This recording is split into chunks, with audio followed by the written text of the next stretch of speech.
बाज लोग नमाज क्यों नहीं पढ़ते।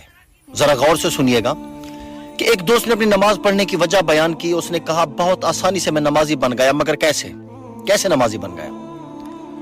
वो कहने लगा एक दिन मैं क्लास में बैठा हुआ था कि मेरी क्लास का मजमून उलूम दीनिया यानी कि दीन के ऊपर बात हुई। उस्ताद क्लास में तशरीफ लाए। उन्होंने शागिर्दों से सवाल किया आपकी नजर में कौन लोग नमाज नहीं पढ़ते। तो एक ने बड़ी मासूमियत से जवाब दिया कि जो लोग मर गए हैं सर जी वो नमाज नहीं पढ़ते। दूसरे शागिर्द ने भी मासूमियत से जवाब दिया कि जिनको नमाज नहीं आती वो नमाज नहीं पढ़ते।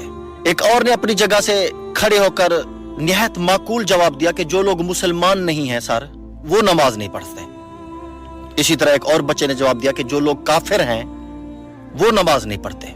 गौर से सुनिएगा कि इसी तरतीब से पांचवें बच्चे ने जवाब दिया कि जो लोग अल्लाह से नहीं डरते वो नमाज नहीं पढ़ते। तमाम शागिर्दों ने अपने अपने नजरियात बयान किए, लेकिन मैं सोचूं में डूब गया कि आया इनमें से मैं कौन सा हूं। क्या मैं मर गया हूं या मुझे नमाज पढ़ना नहीं आती?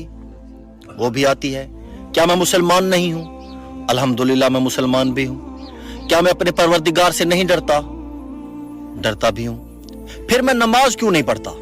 मैं अपने आप से कहने लगा कि अगर कब्र की पहली रात मुझसे सवाल किया गया कि क्या तुम जिंदा थे, नमाज आती थी, मुसलमान भी थे, अल्लाह से भी डरते थे, तो फिर बताओ नमाज क्यों नहीं पढ़ी?